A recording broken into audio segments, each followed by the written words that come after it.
Hello everyone, and welcome back to another episode of Fan X Fiction.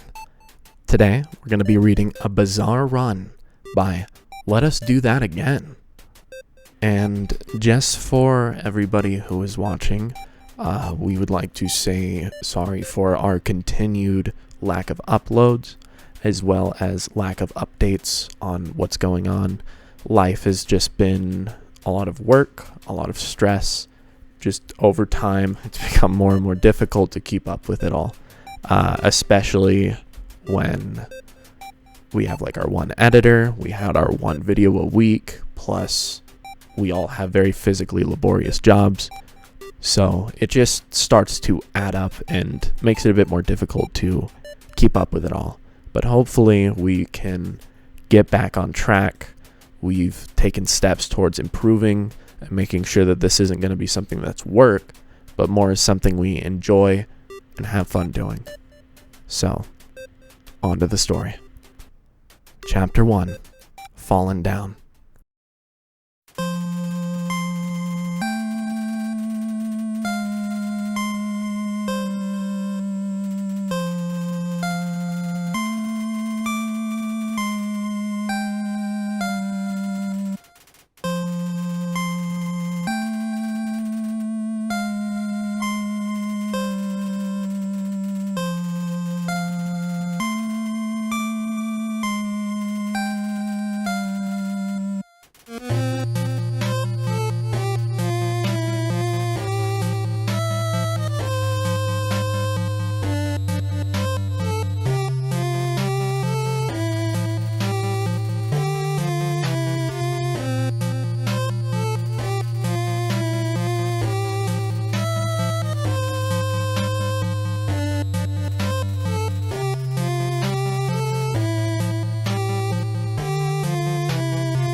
It's over, Jotaro. With this final act, I shall avenge our fallen lord Dia. Good grief, shut up. Jotaro Kujo shouted at the latest loon to try and kill him. When he promised his grandfather that he'd look into some strange occurrences in Iceland, he was really just hoping for a break from working on his master's degree. Get out of that insane Florida weather. And, okay, sure, he didn't want to have to deal with his in-laws. Neither did his wife, but she also didn't want to travel all the way to Iceland to get away from them. She did call him a coward for wanting to travel thousands of miles to avoid a day with them. He preferred to call it a tactical retreat. She said such a long trip would be too rough on Jolene. He wanted to say that was bullshit, but then again. He ducked behind a tree as the ground where he stood exploded into dust. Ugh. The asshole called himself shrub? Plant? No, bush. Like his stupid afro. Shouted. Stay still. Jotaro had to resist the urge to roll his eyes. Instead, he took a deep breath and whispered beneath his breath, Star Platinum, the world. In an instant, his heart clenched and his vision gained a deep blue tint. He'd only have a second, but it was enough time to use Star Platinum's superior speed to move to a more advantageous position, behind a rocky outcrop, just in time.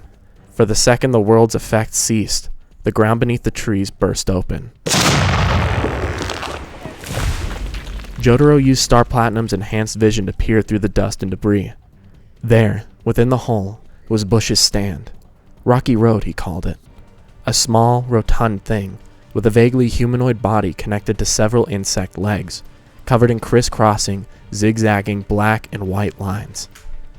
Its head was an eyeless, blocky pyramid, but the most interesting parts were its arms. Its left arm was a drill, which was caked in dirt and mud. The right arm, however, was essentially a cannon that shot out giant bursts of air instead of a metal ball, but a cannon all the same. It quickly sank back into the ground, and Jotaro refocused on Bush. The man was scowling, muttering to himself as he whirled around. Jotaro flattened himself further on the rock he lay upon. Then, there was a soft crack to the left. The ground exploded, and the blood and guts of a fox splattered everywhere. Bush turned around excitedly, only to scowl as the fox's head flopped down in front of him. Jotaro narrowed his eyes. An automatic stand? He mused. To test the theory, he carefully reached into his pocket, pulling an Icelandic krona. He summoned Star Platinum, giving the coin to the stand. It held the coin in its palm, and with a quick flick of the wrist, hurled the coin into a tree. The coin impacted the tree with a sharp crack. And within seconds, Rocky Road burst from the ground, blasting and drilling the tree. So it's stupid. Jotaro chuckled inwardly. He then pulled out more coins, handing a pile to Star Platinum. The stand grinned viciously, flicking the coins out, embedding them in the dirt, laying a path right to Bush. The stand user caught on when his stand had made it halfway. His eyes bugged out in fear, and he held out his hand screaming. Wait, stop! But alas, he was too late.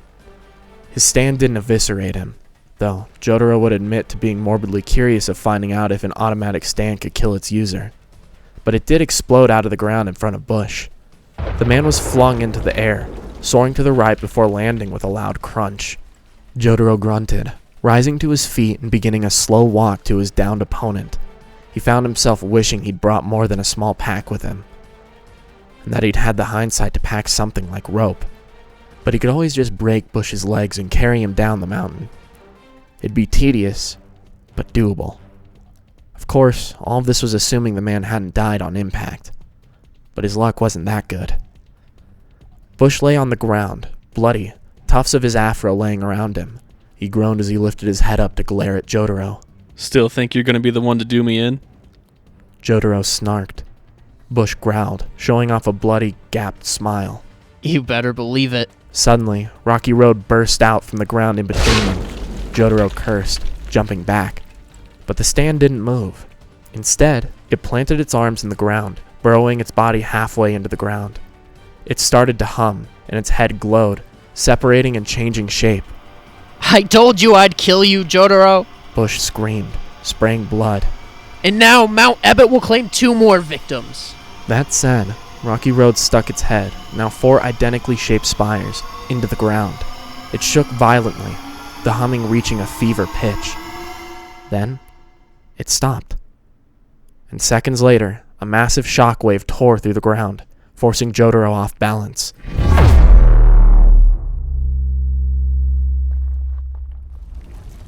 Star Platinum! Jotaro shouted, summoning his stand, rather, its legs over his own. Using his stand's enhanced strength, he shot into the air, aiming backwards, away from the initial blast. However, Jotaro was not that lucky. Within the blink of an eye, the ground gave way, and the resulting hole stretched out further than Jotaro had jumped. With a loud curse, Jotaro fully summoned Star Platinum, grabbing onto his stand's legs as it reached as far as it could. But to no avail. And thus, Jotaro fell into the darkness, cursing his fate.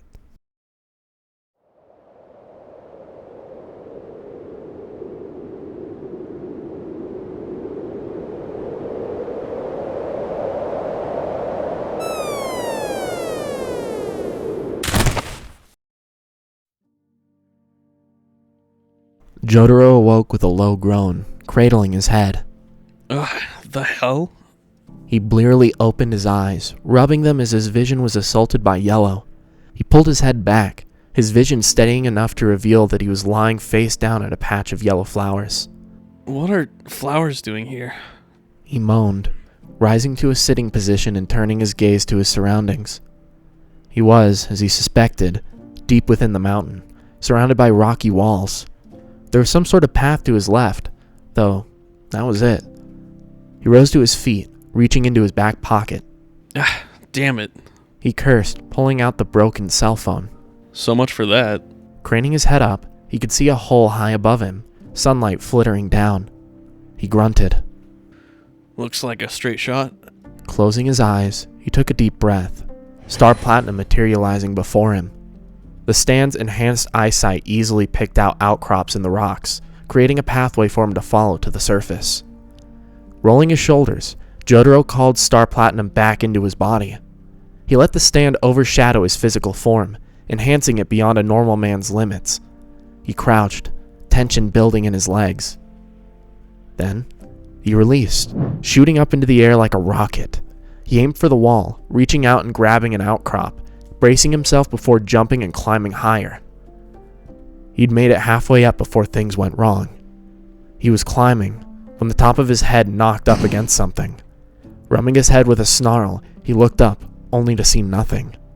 Narrowing his eyes, he raised his right arm, touching his knuckle against an invisible barrier just above him. He sighed through grit teeth. I do not have the time for this. Using Star Platinum, he carved away a bit of the wall, creating a seat. Upon sitting down, Star Platinum appeared in front of him, glaring up at the invisible wall. It floated upwards, tapping the wall with its fingers. It turned in the air, hovering parallel to the hidden barrier. Ora! It cried, throwing both fists forward.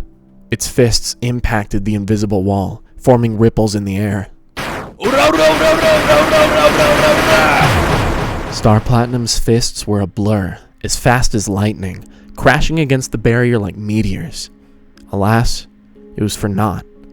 Though the air churned violently, the barrier held firm. In the end, Jotaro called for the stand to stop, his arms starting to feel numb from the repeated impacts. Something that hadn't happened as long as he had had the stand. Biting back a bitter sigh, Jotaro climbed back down, sparing one last look at the hole above him. He turned to the pathway, walking further into the mountain. Jotaro traveled in the dark for a bit, before coming across an archway of all things. Carefully sculpted, if eroded. There was some sort of symbol etched into the apex of the arch, but it was too faded. The best he could figure, it was a series of similar shapes with a pair of wings arcing behind them. Weird. He hadn't heard the locals say anything about it. They were fairly tight-lipped about the mountain now that he thought about it. Pushing the thought away, he passed under the archway. Ahead of him, there was another beam of light shining down from overhead. This time, however, instead of revealing a bed of flowers, there was a lone yellow flower taking the spotlight. A flower with a face? A face that shifted into a grin as Jotaro approached it.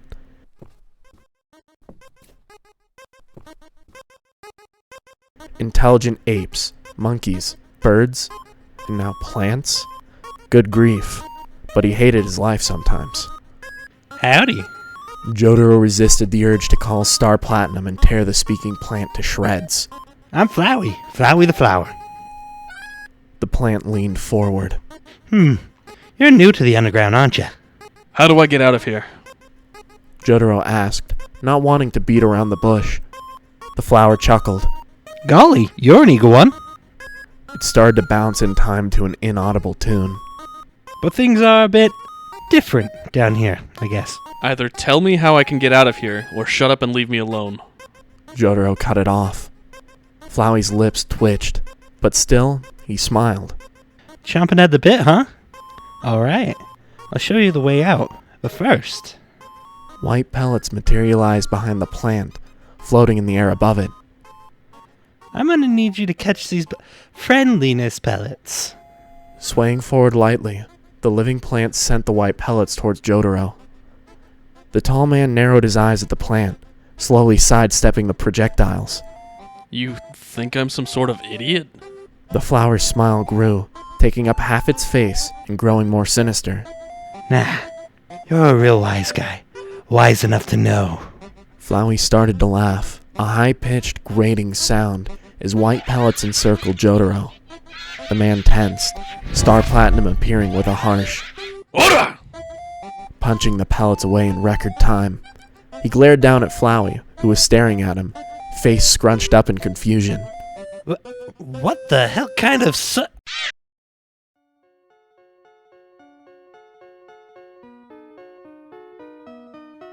What a terrible creature. A soft, matronly voice sounded from the darkness. Torturing such a poor, innocent youth. Jotaro whirled around, sneering at the goat thing in purple robes walking towards him. It held up its hands, eyeing Star Platinum. Please. It said, eyes wide. I mean you no harm. Jotaro huffed, Star Platinum growling lowly. A goddamn flower just tried to kill me. The hell should I trust you? It gasped, clasping its hands, or would paws be more accurate, over its snout. Oh my, such language. Not hearing any reasons why I shouldn't just punch your lights out. Its hands dropped to its side. Only instead of horror, a sort of fond smile overtook its features. My, but you're a belligerent child. Child? Jotaro incredulously repeated. I'm 6'5". Do I look like a damn kid? The goat thing smirked. Still smaller than me. Jotaro eyed it head to toe. Indeed, it had to have at least a foot on him. Its smile grew softer, more genuine. If he had to guess, as it gestured to itself. I'm Toriel, the guardian of the ruins. She cocked a furry brow at him. And was she also staring at Star Platinum? Questions for later. Begrudgingly, Jotaro recalled the stand, falling into a relaxed stance. Toriel hummed, gazing up at their surroundings. I come through this place every day, in case someone falls down. Pretty deep fall. Jotaro muttered. Toriel giggled. No doubt. In any case, you're the first human to come here in a long time. So, I'm not the first guy unlucky enough to come here. He mused to himself.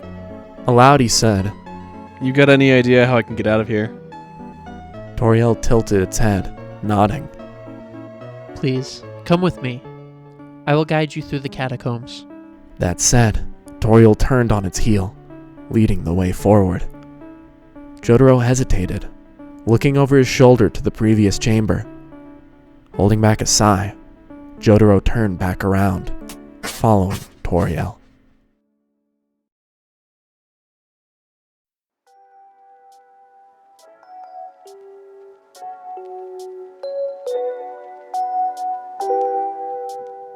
This has been a bizarre run by Let Us Do That Again.